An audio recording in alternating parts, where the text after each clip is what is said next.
watching 13 News, Kansas News Leader. Good evening and welcome into 13 News here at 6. I'm Ralph Hipp. And I'm Melissa Bruner. We have breaking news to begin tonight at 6. Police just took one person in custody following a standoff. Here's what the scene looked like near Southwest 17th and Lincoln this afternoon over the past few hours. Topeka police report their officers were helping at the Shawnee County Parole Office and that a suspect barricaded himself inside the house, refusing to come out for several hours. They finally did convince him to surrender within the past half hour. They're at 17th and Lincoln. Nobody was injured. Now we're looking ahead, Melissa, and Jeremy Goodwin and Peyton Sanders here looking ahead at what kind of weather we're expecting later on tonight. A chance of severe storms. Jeremy is in the First Alert Weather Center. Hi, Ralph, Melissa. We do have a severe storm warning just issued for Lyon County. Here's a live look just outside the TV station, and you still have storm clouds on the horizon looking to the north. Right now, dry in Topeka, but more storms are developing. Let's check out what we have. First of all, the first alert day now issued for all of northeast Kansas. We'll have heavy rain tomorrow morning as well, and possibly some flash flooding, but a first alert day for everybody in the northeast Kansas area. I do want to show you the live view now from Emporia, where we just had a report of hail the size of quarters. That report made by KVOE. Chuck Samples letting the National Weather Service know about that. You can see that downpour in Emporia right now, and that's from the Emporia cam provided by ValueNet Fiber. Severe storm warning just issued for that. That includes parts of Lyon and also into Osage County. Here it is going until 6:45 p.m. with the storm producing large hail moving through the city of Emporia right now on its way to areas like Redding. Osage City could arrive in Osage City as well as it continues making its way to the northeast. So taking a track to this for Osage City, be looking at it arriving just about 6:25 and then panning it a little farther to the east. If it goes that way, Lebo would be 6:19 p.m. But we do have a severe storm watch for much of the area going until midnight, and we cannot rule out tornadoes. Your first alert 8-day forecast is coming up. Thank you, Jeremy. We'll be keeping an eye on that, and we're also keeping an eye on these. The state of Kansas topping 7,500 COVID-19 cases since the pandemic began. Several hundred new cases are being added into this data from Johns Hopkins University every day. Governor Laura Kelly is looking at that in deciding to slow plans for reopening the state. She said the daily rate of spread has not fallen enough to fully move to phase 2 Monday, so she's issued a new scaled back plan. 13's Marlia Campbell is in the newsroom tonight to explain. Melissa, the governor today issued an executive order outlining what she calls phase 1.5. Now, here's what it looks like. Bars and nightclubs, will be remaining closed instead of being allowed to open at 50% capacity, which was the case originally under phase 2. Also remaining closed, community centers, theaters, organized sports facilities, and practices. Now, these were also slated to reopen on Monday.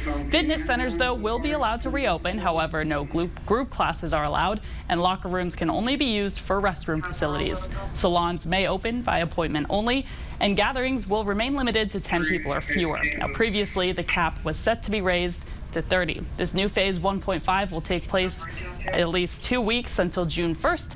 We have a full link to that on WIBW.com. So a few key differences there, Maria. Thanks for letting us know about that. The Shawnee County COVID-19 response team says it will follow suit with the governor's plans. They updated the county's situation this morning for commissioners. 13's Phil Anderson tells us what they say we're facing. Shawnee County Health Officer Dr. Gianfranco Pizzino told the Shawnee County Commission on Thursday that the number of coronavirus cases continues to go up. At the same time, he says he is sensing the public may be letting down its guard. There is, I think, a growing source of complacency and non-compliance from the public. As a result, Pizzino is ordering crowds to be limited to no more than 10 people, even if the state increases its limit to 30 people under phase 2 of its Ad Astra plan to reopen Kansas that takes effect Monday, May 18th. That's really the law as far as the local law is concerned. And so we will ask for law enforcement to assist us when cases are reported of people not complying with those laws. We will ask law enforcement to make some interventions, primarily with an educational purpose. Though he stressed that he didn't want anyone to go to jail, Pizzino said there could be some cases where that might be possible. The most critical situation I can imagine, though, is one in which an infectious person decides to deliberately ignore the order to be on isolation. And very close to that is someone who has been exposed to the virus, is ordered to be on quarantine, and decides to deliberately ignore the quarantine order. I think those are two situations in which I would not hesitate to send law enforcement to say, either you do it nicely or we're gonna do it for you. Dusty Nichols, incident commander of the Shawnee County COVID-19 response team, said additional orders could be coming after local authorities have a chance to review any additional restrictions that might be issued by Governor Laura Kelly. Time to gather that information, put out the local orders based on those restrictions and any additional ones that might come up. In Topeka, Phil Anderson, 13 News. And as you just heard, the governor is leaving that 10-person limit in place. And the health officials today also announced plans to begin some mobile testing services. Those would still be only for people with symptoms. Well, big news is the Kansas Department of Transportation and Governor Kelly say big updates are coming to several stretches of Kansas roadways. That story now is 13's Grant Stevens is live with a look at what and when replacements would come to a nearly 60-year-old bridge near downtown Topeka. The Fort Quincy Viaduct I'm under now is in need of a little bit more than a facelift. It needs replacing, but it's perfectly safe and sound for now. It's definitely okay to drive on, but still, KDOT is looking towards the future of transportation across this major artery. This project is critical to Topeka, to Northeast Kansas, to the 22 other counties in our state that are served by I-70, and to the nation's highway system as a whole. The Fort Quincy Viaduct has some huge changes on the horizon. It's $234 million, so it is a major highway project. Anybody who's gone over this stretch of highway knows that that S-curve as you come through downtown makes your hair stand on end, and so that will be eased. The layout will be changed so that that curve won't be so dramatic. The change means the removal of this entire structure and the construction of a new one about a block north. It's within safety parameters at this point, but it is an outdated highway. It needs to be rebuilt in order to make sure that it stays safe. Easing the sharp curve is the main focus, but the project as a whole will actually stretch from McVicker all the way to California. The idea is nothing new. It's literally been looming over their heads for 8 years. Greater Topeka Chamber of Commerce President Curtis Sneeden says the businesses around here have been well aware of the plans for nearly a decade. A number of them that I've spoken to their sentiment is, look, we know this is coming, let's just get it done. But it won't be done anytime soon. Sneeden expects years more of planning and designing. But this is a big first step on the long road ahead. Redone so that it no longer represents a choke point, it actually facilitates the movement of goods and people across the area. Tonight at 10, we'll zoom out a little bit and talk to Governor Laura Kelly about how this means a lot more than just the rebuilding of a local bridge, but the reconstruction of the state's economy. And locally and access to the north side as well. Grant, thank you. More on that coming up at 10. A Kansas native public health official whose name is now known to all testified before Congress over his firing from the National Institutes of Health. Dr. Rick Bright has served as director of the Biomedical Advanced Research and Development Authority. Bright said today he was removed last month from his job directing a vaccine team for COVID because he refused to advocate for the widespread use of hydroxychloroquine, the malaria drug that President Trump has cited as a possible COVID remedy. Dr. Bright, who is from the Hutchinson area, told the House Subcommittee on Health today why he has decided to speak out. If we fail to improve our response now based on science, I fear the pandemic will get worse and be prolonged. There will be likely a resurgence of COVID-19 this fall. Without better planning, 2020 could be the darkest winter in modern history. Health and Human Services officials say that Dr. Bright's complaint was one-sided and full of misinformation.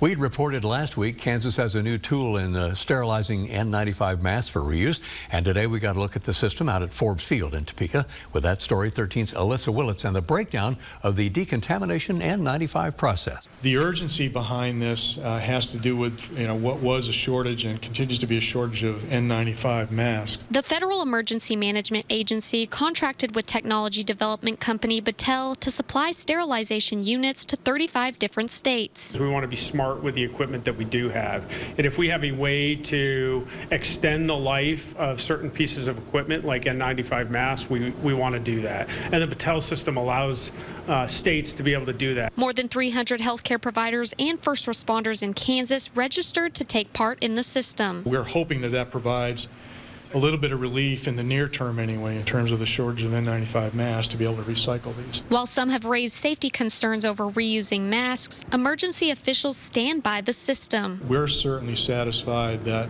the science is there that backs this up. FDA is also, they've signed off on it. Otherwise, we wouldn't be here. Battelle's program manager, Mark Curran, says safety is the #1 priority in the process. The healthcare providers who are sending their masks to us, they have received guidance from us on the safest way to package those. Once we receive them, we treat them with equal respect. They are logged into our system. Our team is in what we consider to be level 4 PPEs while they're handling any contaminated material. Once the masks have been decontaminated and we're complete with the process, they are also rebagged, double sealed, put into clean cardboard, and we decontaminate the outside just for added caution with 70% ethanol. FEMA says it's a way to ease the burden on a strained supply. The states and locals are working very hard, very diligently. They have resources of their own, but when their resources are exhausted, the federal government needs to step in and help them, and that's what we're trying to do. Thank you, Alyssa. The mask can be decontaminated up to 20 times. There's been some discussion about that part of it. Battelle's unit sterilizes about 10,000 per day. Details on how to register for the system are on WIBW.com. The Topeka Zoo has once again opened its doors for the most part, and of course there are changes in the story tonight, but the zoo did open today to Friends of the Zoo members. It'll open fully to the public starting on Monday and will have restrictions in place keeping everybody safe. All the employees of the zoo are wearing their masks, and visitors are strongly encouraged to do that too. They will also direct traffic through the zoo, helping keep people at a safe distance from each other. The zoo is also going through a deep cleaning prior to its opening. Tell you how great it is seeing people back at the zoo.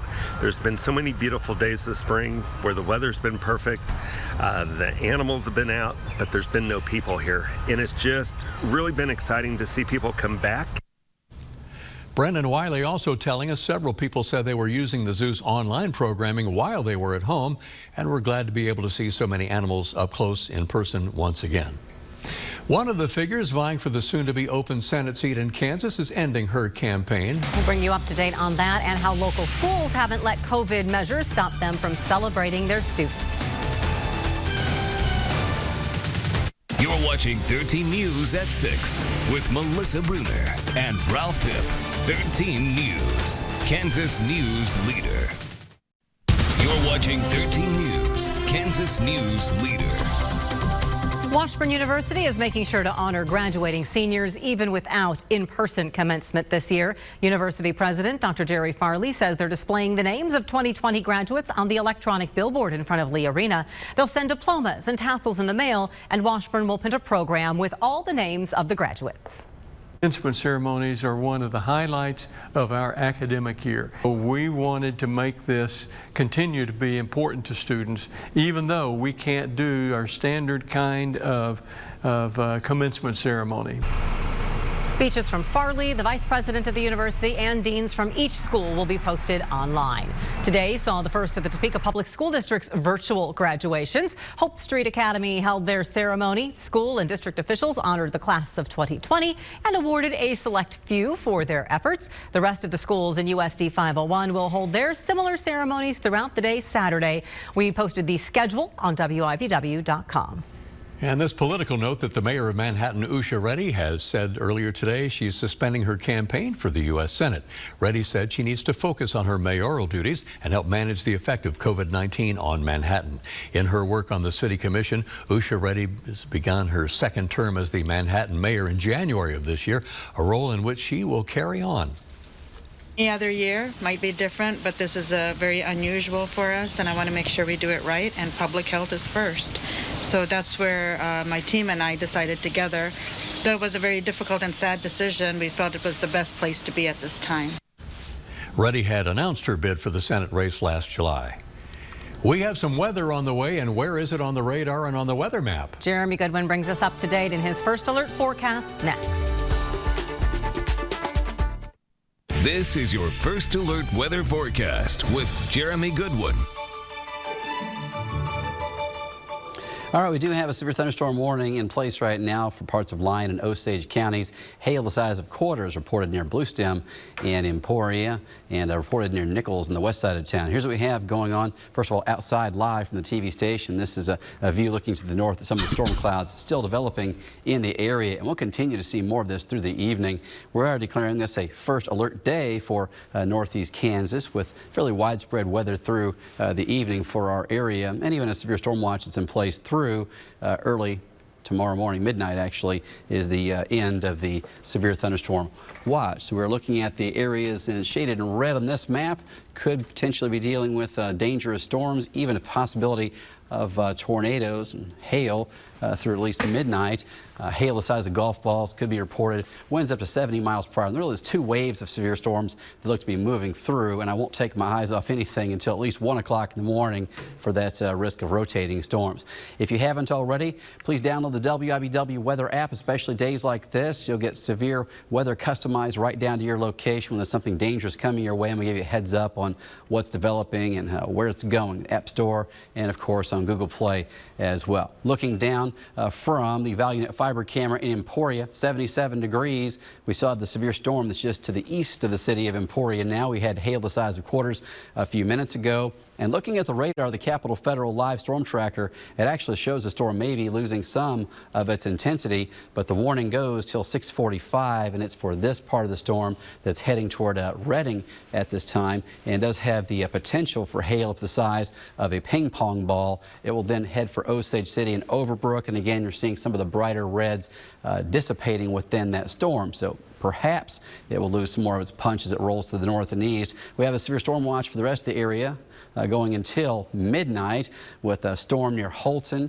to Muskota at this time. Hail the size of pennies is possible with this one. Also winds to 50 miles per hour, so that's a significant weather advisory, not considered to be quite as strong as a severe storm, but it's really the next step down. Also a lot of lightning with that storm near Holton at this time. So we're watching the storm approaching Osage City from the southwest. We're also expecting to see more activity getting aggravated here along the cold front as it moves through Washington and Marysville shortly, and as that rolls through later in the evening, it should set off really a second wave of more widespread storms and this very humid warm air mass that's in place. So anything along and south of this cold front has potential for producing spinning storms, tornadoes. Anything north of that cold front, hail and very heavy rain are possible, but tornado risk is virtually zero once the wind starts coming in from the north. So by 9 o'clock, the cold front is through Osage City and Emporia. By 11 o'clock, it looks to have cleared most of the area. We'll still see a severe weather risk with hail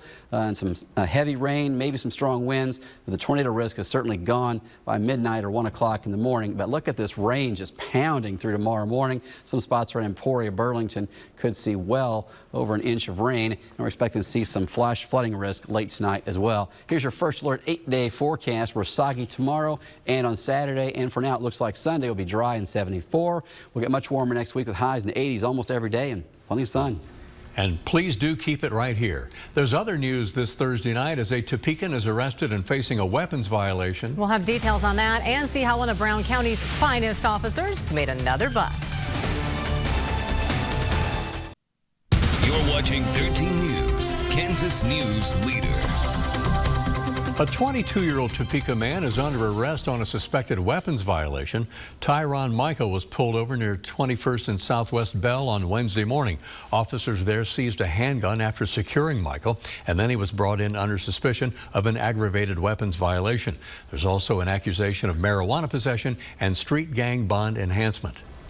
Brown County's K-9 officer Ari is back at it again, helping in 2 states recently. On May 2nd, the Brown County Sheriff's Office assisted Nebraska police with a search warrant in Richardson County, just across the border.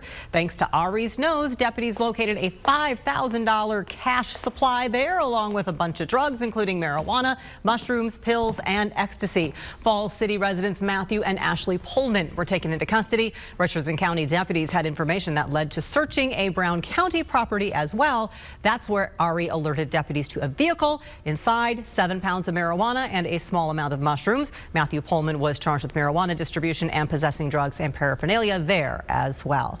We're keeping an eye on the potential for storms moving through the area tonight. And check in again with Jeremy in just a moment here. Keep us posted online and on our social media. Jeremy and Peyton are following the potential for storms tonight. So keep it right here. And for right now, Wheel of Fortune is next. Get the latest news, weather, and sports at WIBW.com or follow WIBW on Twitter, Facebook, and our mobile app. Thank you for making 13 News the most watched evening newscast.